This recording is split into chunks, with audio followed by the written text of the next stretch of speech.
Jimmy Kimmel on the Oscars. Trump managed to be the biggest dick of the night. Jimmy Kimmel. Fresh off his Oscars hosting gig, Jimmy Kimmel recapped highlights of the evening on his Monday night show, starting with a headline-making bit that found John Cena naked on stage to present the award for Best Costume Design.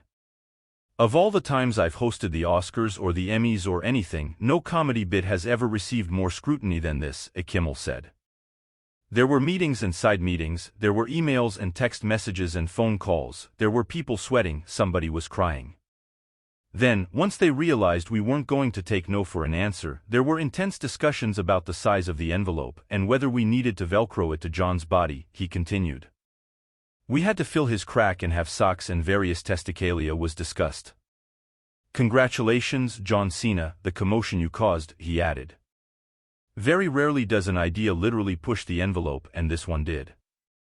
Kimmel also touched on his decision to read Donald Trump's Truth Social post criticizing his hosting on stage at the end of the show.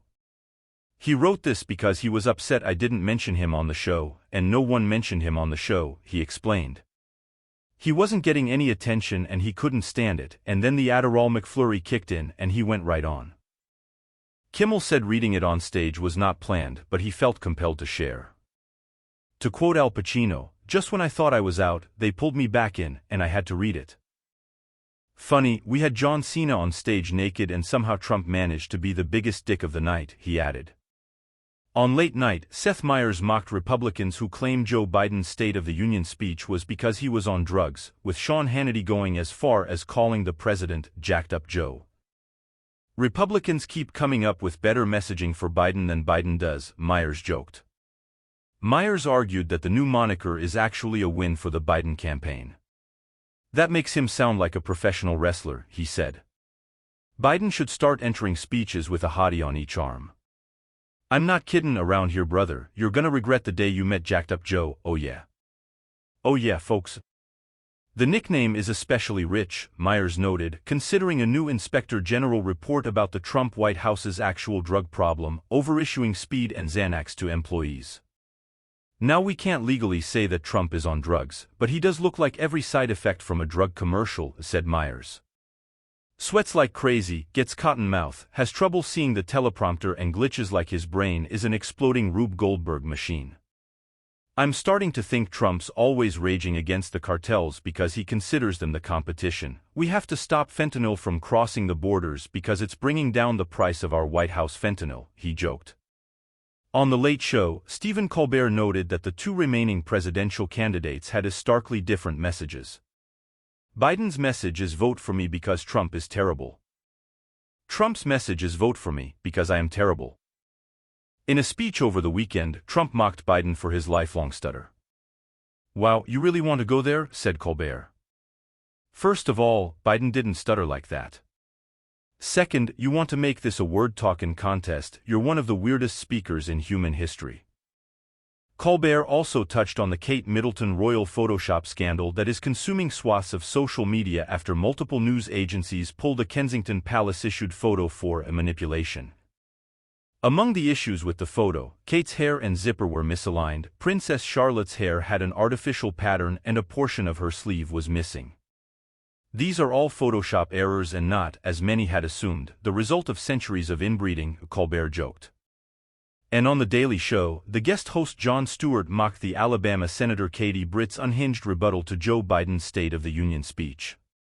Britt's speech has been roundly mocked for being objectively terrible, but Stewart wanted to call attention to one underappreciated bit, when Britt told all the parents and grandparents listening to get into the arena, encouraging them to never forget, "We are steeped in the blood of patriots who overthrew the most powerful empire in the world."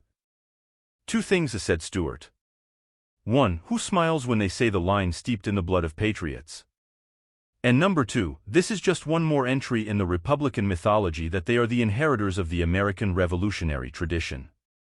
That they somehow are more American-y than non-Republican Americans. Stewart blasted Republicans like Britt's holier-than-thou patriotism. If you want to love Trump, love him. Go to the rallies, buy the sneakers. You want to give him absolute power? You want him to be the leader uber alles? You want him to have the right of kings? You do you. But stop framing it as patriotism, he said. Because the one thing you cannot say is that Donald Trump is following the tradition of the founders, he continued. He is advocating for complete and total presidential immunity, that is monarchy shit. And it's your right to support it.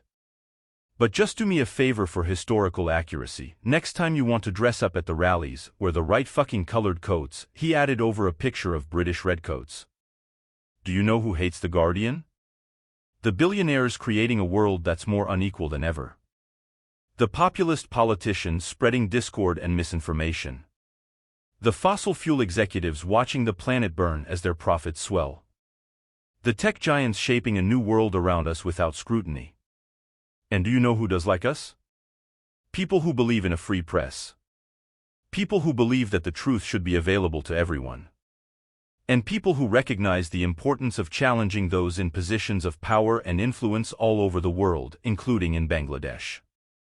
Does that sound like you? The Guardian doesn't have an ultra-rich owner. No one tells us what to write or what not to write. We'll stand up to expensive legal threats to bring readers the truth. Often on stories that no one else will touch. You might not agree with every word we publish, but with your help we can hold the rich and powerful to account. Whether they like it or not. If you choose to support, it will annoy all the right people. It only takes a minute. Support open, independent journalism on a monthly basis.